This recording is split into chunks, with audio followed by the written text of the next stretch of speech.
Good morning student. मैं रत्नेश कुमार पांडे सम्मान teacher training centre से आपके समक्ष आज DEd SCHI first year second semester के paper number 8 fundamental of speech and speech teaching में यूनिट 4.5 इवोल्यूशन ऑफ स्पीच वाणी के मूल्यांकन के बारे में बताने वाला हूँ। इससे पहले मैंने यूनिट 4.4 में स्पीच इंटेलिजिबिलिटी वाणी स्पष्टता के बारे में अध्ययन किया था। आज मैं आप लोगों को यूनिट 4.5 इवोल्यूशन ऑफ स्पीच वाणी के मूल्यांकन के बारे में बताने वाला हूँ। जैसा कि इवोल्यूशन ऑफ स्पीच वाणी के मूल्यांकन से तात्पर्य यह है कि ऐसी वाणी जो सुनने योग्य हो, समझने योग्य हो, जिसके कहने का अर्थ समझ में आए, इस तरह के वाणी का मूल्यांकन करना है। तो वाणी के मूल्यांकन में हम यहाँ उस वाणी के मूल्यांकन को दो भागों में बांट के अध्ययन करते हैं। पहला जो भाग होता है स्पीच प्रोडक्शन सिस्टम होता है और दूसरा जो भाग होता है वह parameter of speech. Speech production system का मतलब ये है कि वाणी के उत्पादन के तंत्र, यानी वाणी का उत्पत्ति कहाँ से होता है, किन किन तंत्रों के माध्यम से वाणी की उत्पत्ति होती है। ये ज़रूरी है कि हम उन तंत्रों का बारीकी से जो है निरीक्षण करें, उसके बारे में जानने कि कैसे कैसे वाणी का उत्पादन होता है और किस किस कारण से वाणी के उत्पादन में सहायक है। और दूसरा है पैरामीटर ऑफ स्पीच। जो वाणी का उत्पादन हो जाता है उस वाणी के उत्पादन के बाद वाणी का कैसे प्रयोग करना चाहिए, कैसे बनाए रखना चाहिए, वाणी में किस तरह से लय होनी चाहिए, वाणी के बोलने की शैली क्या है, ये पैरामीटर ऑफ स्पीच के तहत अध्ययन हम करते हैं। तो सबसे मैंने पहले भी आपको बताया था कि स्पीच प्रोडक्शन सिस्टम के तहत हम 5 तंत्रों का अध्ययन करते हैं। पहला होता है रेस्पिरेटरी सिस्टम, दूसरा होता है फोनेटरी सिस्टम, तीसरा होता है रेजिनोटरी सिस्टम, चौथा होता है आर्टिकुलेटरी सिस्टम और पांचवा होता है रेगुलेटरी सिस्टम। इनके बारे में मैंने विस्तार पूर्वक चर्चा पहले ही किया है। आज मैं बताने वाला हूँ कि यही 5 तंत्र होते हैं जिसके माध्यम से वाणी की उत्पत्ति होती है। और वाणी की उत्पत्ति तो होती है और इन वाणी की उत्पत्ति के बाद पैरामीटर ऑफ स्पीच के तहत जिससे तहत हम 3 भागों में बांट के इसका अध्ययन करते हैं। पहला होता है सेगमेंटल, दूसरा होता है नॉन सेगमेंटल और तीसरा होता है सुप्रा सेगमेंटल। नॉन सेगमेंटल में क्या हम अध्ययन करते हैं, फोनीम ध्वनिग्राम, जो कि स्वर और व्यंजन से मिलकर बना रहता है, उसका अध्ययन करते हैं। फिर उसके बाद नॉन सेगमेंटल में जब स्वर और व्यंजन से मिलकर जब कोई शब्द बनते हैं तो उन शब्दों के ध्वनि के माध्यम से अध्ययन करते हैं।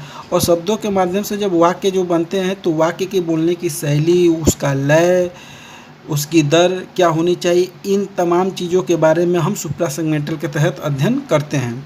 तो जैसा कि सुप्रा सेगमेंटल मैंने इसके बारे में पहले भी चर्चा किए थे जो है, और बताए हैं सुप्रा सेगमेंटल के बारे में कि सुप्रा सेगमेंटल के तहत हम निम्न तत्वों का अध्ययन करते हैं, जैसे कि intonation, rhythm, emphasis, stress, pitch, rate of speech, loudness और फ्रेजिंग।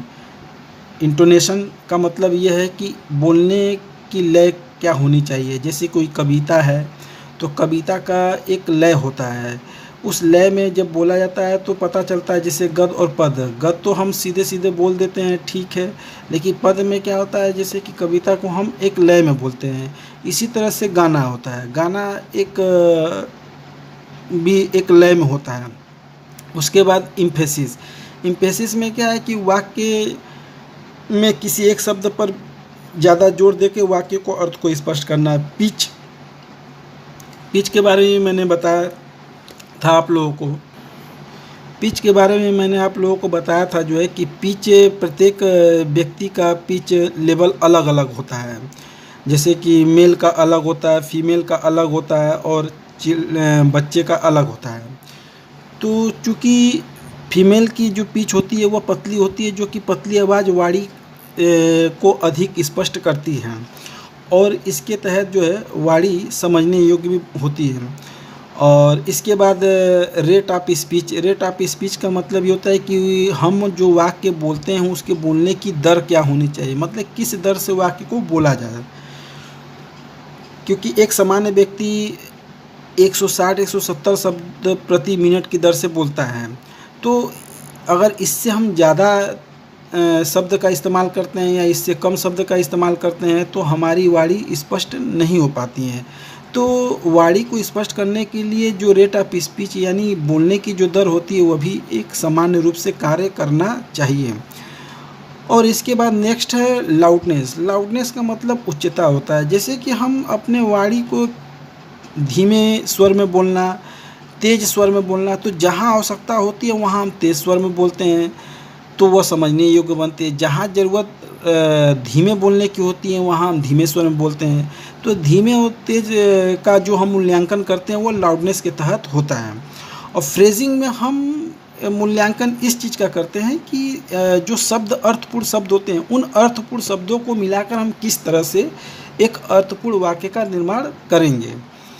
यानी ज़रूरी ये होता है कि शब्द से वाक्य का निर्माण करना, लेकिन वाक्य समझने योग्य होना चाहिए। वाक्य कैसे हम उसको एक ग्रामेटिकल रूप से बनाएंगे ये ज़रूरी होता है। तो ये फ्रेजिंग के तहत आता है।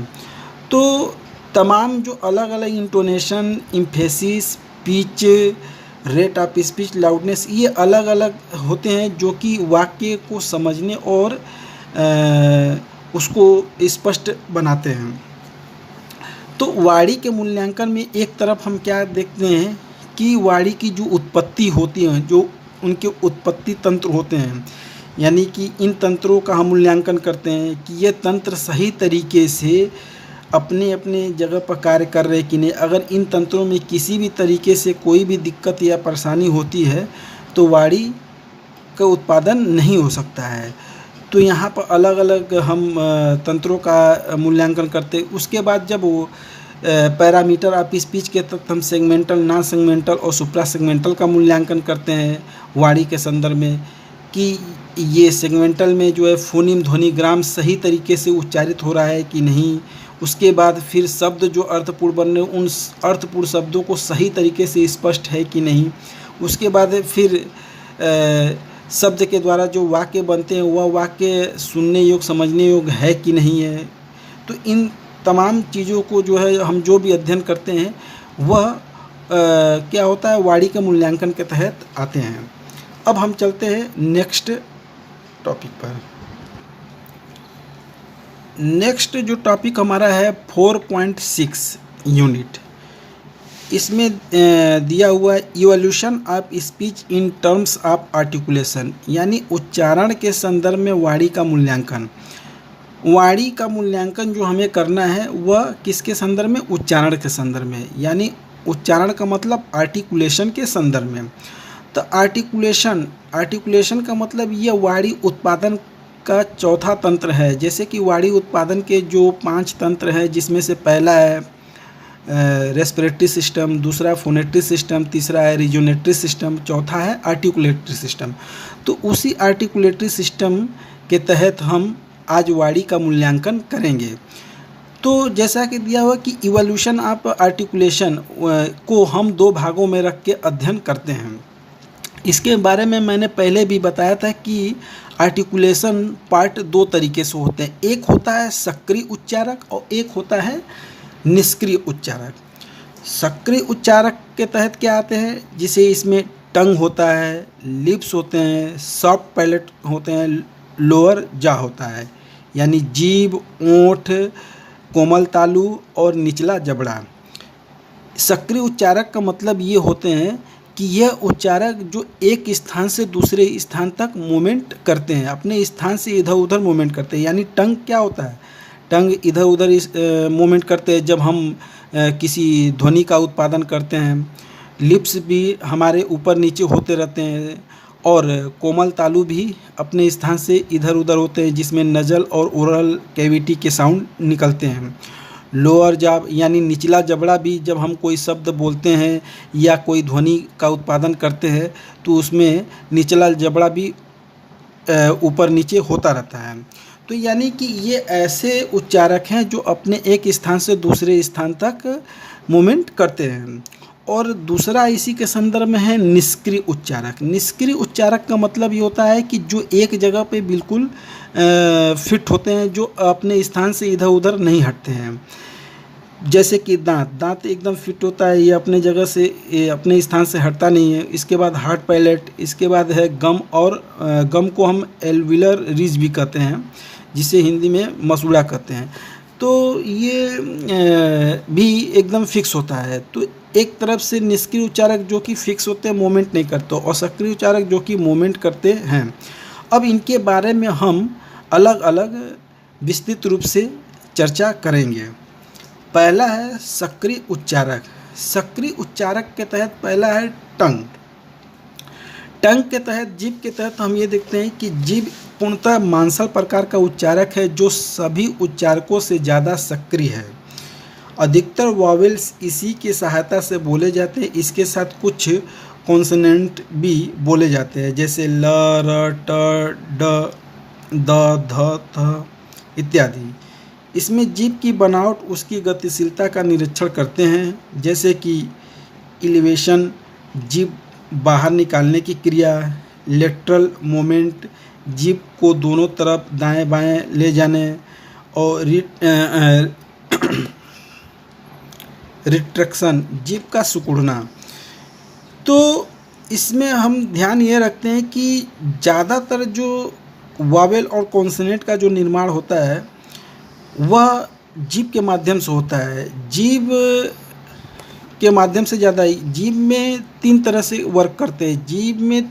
जीभ को 3 भागों में अध्ययन करते हैं, जैसे कि पहला होता है फ्रंट, दूसरा उसका मिडिल, और तीसरा होता है बैक। यानी कोई जीभ इस तरह से रहते हैं इसमें, जैसे कि देख सकते हैं कि जीभ इस तरह से हैं। तो ये हो गया फ्रंट, और ये हो गया है मिडिल, और ये हो गया है बैक। तो ये जीभ अलग अलग ध्वनि उच्चारण के लिए ये अलग अलग वर्क करते रहते हैं। तो ज़्यादातर जो ध्वनि का उत्पादन होता है वह जीभ के माध्यम से ही होता है। यदि किसी की उदाहरण स्वरूप यदि किसी की जीभ यदि कटे रहे, या उसके जीभ में किसी प्रकार का छेद हो, या उसके जीभ, यदि हम कह भी सकते हैं कि किसी की यदि जीवा ही काट दिया जाए, तो वह क्या है, बोल नहीं सकता है। यानी क्यों नहीं बोल सकता है? क्योंकि ज़्यादा से ज़्यादा कॉन्सोनेंट और वावेल का निर्माण वह जीभ के माध्यम से ही करता है। तो जीभ हमारे कॉन्सोनेंट और वावेल को ज़्यादा से ज़्यादा उत्पादित करते हैं। इसमें जैसे कि आप देख सकते हैं कि इलिवेशन, जीभ बाहर निकालने की क्रिया, लेटरल मोमेंट, जीभ के दोनों तरफ दाएं और बाएं ले जाने की क्रिया। तो ये तमाम चीज़ें हम निरीक्षण करते रहते हैं। इवोल्यूशन के तहत हम इन चीज़ों का निरीक्षण करते हैं कि ऐसा हो रहा है कि नहीं, जीभ अंदर बाहर हो रहा है कि नहीं, जीभ दाएं बाएं हो रहा है कि नहीं, जीभ का वह सिकुड़ लेता है कि नहीं, यानी जीभ पर उसकी कंट्रोलिंग है कि नहीं। अगर जीभ पर कंट्रोलिंग नहीं है तो जीभ के द्वारा जो उत्पादित होने वाले ध्वनि है वह सही तरीके से उत्पादित नहीं हो पाएंगे। अब चलते हैं नेक्स्ट पॉइंट पर। नेक्स्ट पॉइंट है लिप, ओंठ। यह भी जीभ की तरह मांसल और सक्रिय उच्चारक है। मांसल का मतलब ये होता है कि मांस रहित होता है, पूरी तरह से मांस का बना हुआ एक तरह से, जिसकी सहायता से वॉवेल्स ओ, उ, औ और कॉन्सोनेंट प, फ, ब, भ आदि का उत्पादन हम करते हैं। ओंठ की बनावट के साथ उसकी गति के भी निरीक्षण किया जाता है, जिसमें मुख्य रूप से मुंह को बंद करना, जिसे पकरिंग कहते हैं, इसके साथ कटा फटा सुराख भी निरीक्षण करते हैं। यानी कहने का मतलब ये होता है कि कभी कभी देखा जाता है कि कुछ बच्चों का जन्मजात भी और बाद में चोट लगने से भी ओंठ कट जाते हैं, जिसकी वजह से जो ओंठ के द्वारा उत्पादित होने वाले ध्वनि होते हैं वह सही तरीके से उत्पादित नहीं हो पाते हैं। जैसे कि प, फ, ब इत्यादि ध्वनि का उत्पादन ओंठ के माध्यम से होता है, या वावेल ओ, उ, औ का उत्पादन भी ओंठ के माध्यम से। तो इस तरह के जो ध्वनि होते हैं इनका उत्पादन सही तरीके से नहीं हो पाता है। तो हम इसके साथ हम ओंठ पर यह ध्यान देते हैं कि किसी तरह के ओंठ में कहीं से कोई छेद तो नहीं है, या वह सही तरीके से ओंठ को बंद करता है। कभी कभी देखने में ये भी आता है कि कुछ लोगों का मुंह खुला रहता है, ओंठ बंद नहीं हो पाते हैं, उनके दांत दिखाई देते हैं। तो ये भी एक प्रक्रिया जो होती है, वह ओंठ के द्वारा जो ध्वनि का उत्पादन होता है उसके उत्पादन में दिक्कत होती है, तो जिसे हम पकड़िंग कहते हैं। जिसमें पकड़िंग में क्या है कि मुंह सही तरीके से बंद किया हुआ कि नहीं। कभी कभी दांत के ज़्यादा बाहर निकलने की वजह से ओंठ सही तरीके से बंद नहीं रहते हैं। तो ये तमाम चीज़ों का निरीक्षण हम वाणी इवैल्यूएशन के तहत करते रहते हैं, यानी वाणी मूल्यांकन के तहत हम ओंठ के भी निरीक्षण करते रहते हैं। इसके बाद नेक्स्ट पॉइंट है सॉफ्ट पैलेट, कोमल तालु। कोमल तालु में यह उच्चारक ओरल और नेज़ल साउंड के उच्चारण में महत्वपूर्ण भूमिका निभाता है। जब हम म या न बोलते हैं तो मांसल तालु फेरिंक्स की दीवार से हट जाता है एवं हवा नाक के द्वारा बाहर आती है।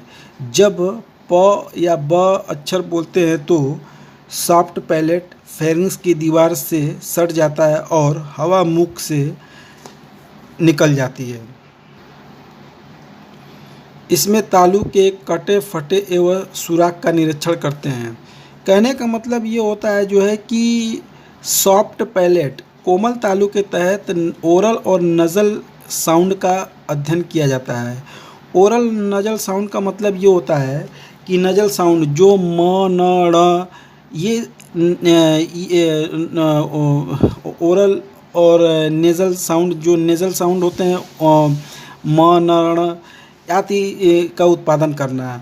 तो ये जो होते हैं जब मांसल तालु फेरिंक्स की दीवार से हट जाता है, यानी कि जब दीवार से हट जाता है तो वह क्या होता है, हवा सीधे सीधे नाक के द्वारा बाहर निकलती है। तो जब नाक के द्वारा बाहर निकलती है तो उस तरह से नेज़ल साउंड म न ड़ का उत्पादन होता है।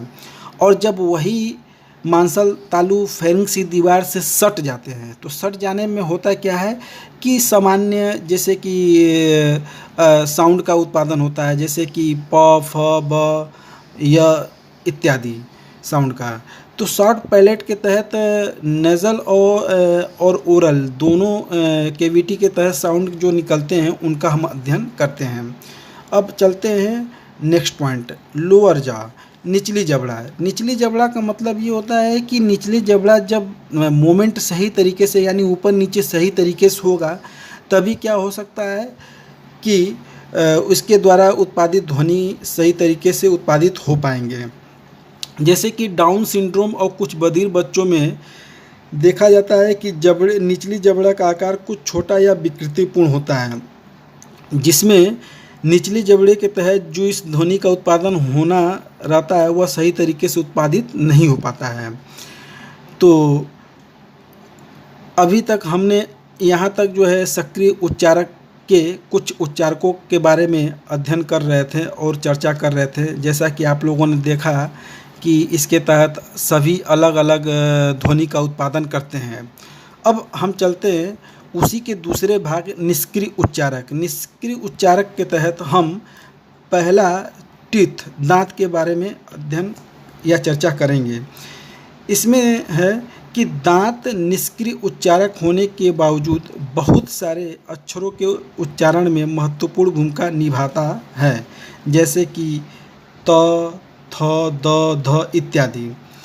इसमें दांत की बनावट, उसकी सममिति, उसकी असममिति, दांत का टूटा होना, दांत के ऊपर दांत का होना इत्यादि देखा जाता है, क्योंकि दांत के अभाव में संघर्षी ध्वनि जैसे स, ज का उच्चारण बाधित होता है। कहने का तात्पर्य होता है कि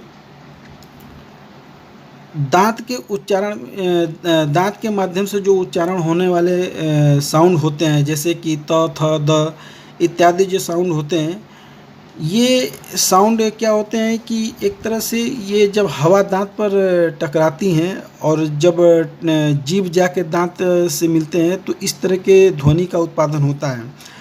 अब यदि किसी तरह से किसी व्यक्ति में हम इसमें यह देखते हैं कि यदि किसी व्यक्ति का यदि दांत समय से पहले टूट जाता है, या वृद्धावस्था में आपने देखा होगा कि दांत जब टूट जाते हैं तो जो उनकी वाणी क्या होती है, स्पष्ट नहीं होती है, वह समझने योग्य नहीं होता है। या युवावस्था में भी चोट लगने से यदि दांत टूट जाते हैं तो दांत के जो माध्यम से जो उत्पादित होने वाले ध्वनि रहते हैं वह पूर्णतः स्पष्ट नहीं रहते हैं, जो समझने योग्य भी नहीं रहते हैं। तो इस तरह से उनका वाणी प्रभावित होता है। तो इसमें हम वाणी मूल्यांकन के तहत यही देखते हैं कि उसकी दांत सही है कि नहीं, दांत के ऊपर दांत तो नहीं है। कभी कभी देखने में आता है कि दांत के ऊपर दांत एक तरह से जमे होते हैं, जिसकी वजह से जो है वाणी उत्पादन या ध्वनि उत्पादन करने में दिक्कत होती है। फिर उसके बाद देखते हैं कि दांत की बनावट भी सही तरीके से है कि नहीं है, उनकी सममिति असमिति यानी वह एक समान रूप में है कि नहीं। फिर यानी इन सभी के तहत हम दांतों का अध्ययन करते हैं और दांत का निरीक्षण करते हैं, ताकि इसके माध्यम से जो दंतीय ध्वनि होती है वह सही तरीके से उत्पादित हो। अब चलते हैं नेक्स्ट पॉइंट पर। नेक्स्ट पॉइंट है हार्ड पैलेट। हार्ड पैलेट के कठोर तालु, यह ओरल और नेज़ल कैविटी को विभाजित करता है। इसी के तहत जब सक्रिय उच्चारक में हम देख रहे थे कि जो सॉफ्ट पैलेट होता था, वहाँ क्या होता था कि ओरल और नेज़ल कैविटी के तहत जो है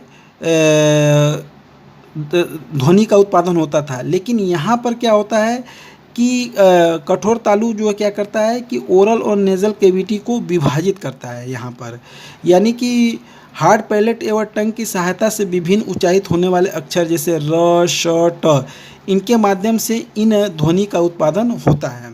तो हम इसमें भी यही देखते हैं कि कहीं हार्ड पैलेट निरीक्षण के तौर पर, यानी अगर हम वाणी मूल्यांकन की बात करें तो वाणी मूल्यांकन के तहत हम यही देखते हैं कि हार्ड पैलेट में किसी तरह का कोई छिद्र नहीं है, किसी तरह से कहीं कटा या फटा तो नहीं है, या कोई विकृति तो नहीं है। इस तरह का हम अध्ययन करते हैं, क्योंकि यहाँ यही हार्ड पैलेट ऐसा होता है जो कि एक सामान्य व्यक्ति में जो नेज़ल साउंड होते हैं वो नेज़ल साउंड के माध्यम से निकलते हैं, और जो ओरल साउंड होते हैं वो ओरल साउंड के माध्यम से निकलते हैं। तो ओरल साउंड और नेज़ल साउंड को अपने अपने स्थान से निकलने के लिए हार्ड पैलेट महत्वपूर्ण भूमिका निभाता है।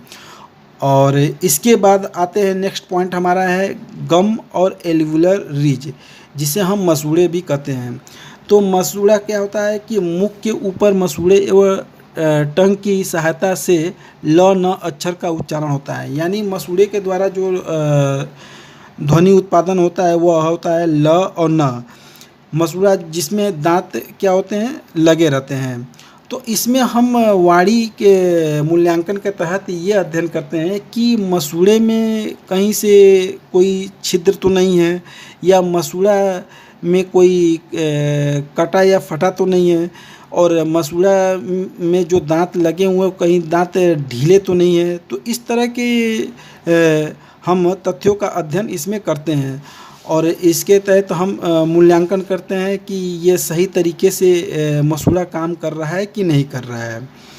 तो अभी तक हम जो वाणी मूल्यांकन की बात कर रहे थे, तो वाणी मूल्यांकन को हम दो भागों में रख के अध्ययन कर रहे थे। एक भाग जो था वह था सक्रिय उच्चारक, और दूसरा जो भाग था वह था निष्क्रिय उच्चारक। और सबके अपने अपने कार्य थे जो कि जिसके तहत हम विस्तृत रूप से अध्ययन कर रहे थे कि सबका अपना अपना कार्य था जो है कि वह सही तरीके से कार्य कर रहे हैं कि नहीं, क्योंकि वह सभी क्या है वाणी में अपनी एक अहम भूमिका अदा करते हैं। इसके अलावा कुछ और भी वाणी आकलन के लिए परीक्षण होते हैं जिसका हम अध्ययन करते हैं, जो दिया हुआ है। जैसे कि दिया हुआ है कि स्क्रीनिंग टेस्ट, जांच परीक्षण।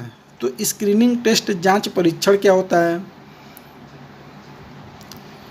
जांच परीक्षण के तहत इसमें कोई भी व्यक्ति जो वाणी के बारे में थोड़ा मोड़ा भी जानकारी रखता है, वाणी परीक्षण के मामले में थोड़ा मोड़ा भी कोई भी प्रोफेशनल, तो वह क्या करता है अपने तरीके से कुछ वाक्य तैयार करता है और बच्चे से बोलवाता है। अगर बच्चा उन वाक्यों को बोल लेता है या बोलने में किसी तरह की परेशानी होती है तो वहीं से उसके वाणी का परीक्षण हो जाता है। दूसरा होता है डायग्नोस्टिक टेस्ट, निदानात्मक परीक्षण। इसके तहत क्या होता है कि इसमें बच्चे के उम्र और उसके लिंग के अनुसार विशेष तौर से विशेष शब्द और विशेष वाक्यों का एक प्रारूप तैयार किया जाता है और उन्हीं वाक्यों को उस बच्चे से बुलवाया जाता है। अगर उस और देखा जाता है कि ये किस किस इस जगह शब्द में या वाक्य में कहाँ इसको किस जगह तरह से परेशानी या दिक्कत है, तो इस तरह का परीक्षण हम करते हैं उसके वाणी मूल्यांकन के तहत। इसके बाद तीसरा है डीप टेस्ट। डीप टेस्ट यानी ये होता है सघन परीक्षण। इसमें होता क्या है कि कोई भी शब्द या वाक्य के किसी एक अक्षर पर गहराई से उसका अध्ययन करवाना, यानी कि उस कहने का मतलब ये है कि जब बच्चा कोई शब्द या वाक्य बोलता है तो उसमें मौजूद कोई एक अक्षर को वह सही तरीके से उच्चारित नहीं कर पाता है, तो उच्चारित न करने की वजह से जो है उसी शब्द पर क्या होता है कि उसको मार्किंग किया जाता है और मार्किंग करके उस पर फिर बार बार अभ्यास करवाया जाता है। तो जैसे कि वह अक्षर हो सकता है श का बधिर बच्चों में श का उच्चारण करने में दिक्कत महसूस होती है क्योंकि यह श को उच्चारण नहीं कर पाते हैं सही तरीके से। फिर अगला है प्रेडिकेटिव टेस्ट। प्रेडिकेटिव टेस्ट में ये होता है अनुमानित परीक्षण। इसमें यह ध्यान दिया जाता है कि जैसे कि जब एक बधिर बच्चा जन्म लेता है तो जैसे कि जो जन्मजात बधिर होते हैं उनका क्या होता है कि भाषा और वाणी विकास सही तरीके से नहीं हो पाता, यानी वह भाषा वाणी विकास में पिछड़े होते हैं। तो ऐसे बच्चों का हम क्या करते हैं, एक तरह से अनुमान लगाकर और उनके लिए हम क्या करते हैं, भाषा और वाणी विकास के लिए एक योजना तैयार करते हैं कि इनको हम किस तरह से किस विशेष प्रशिक्षण के द्वारा हम इनका वाणी विकास कर सकते हैं। तो इसके बारे में अनुमान लगाना कि हम इनके लिए क्या कर सकते हैं। तो आशा करते हैं कि अभी तक आप लोगों को जितना मैंने बताया स्पीच इवोल्यूशन यानी वाणी मूल्यांकन के संदर्भ में, वह सभी आप लोगों को अच्छी तरीके से समझ में आ गया है। और इसके तहत हमने कुछ प्रश्न भी तैयार किया है, उन प्रश्नों को भी आप लोग देख लीजिए। ये प्रश्न है, पहला प्रश्न है, वाणी मूल्यांकन से आपका क्या अभिप्राय है। दूसरा प्रश्न है, सक्रिय उच्चारक से आप क्या समझते हैं। और तीसरा है, दांत किस उच्चारक का भाग है। तो ये तीनों प्रश्न का उत्तर जहाँ से आपको ऑनलाइन यह वीडियो जिस ग्रुप में मिलेगा उसी ग्रुप में इन तीनों प्रश्नों का उत्तर आप असाइनमेंट के माध्यम से दे दीजिएगा। और इनसे संबंधित यदि कोई समस्या और दिक्कत होती है तो आप वहाँ पर हमसे पूछ सकते हैं, हम आपके प्रश्नों को उत्तर देंगे। ठीक है, तब तक के लिए फिर मिलेंगे अगले टॉपिक के साथ। तब तक के लिए धन्यवाद। ओके।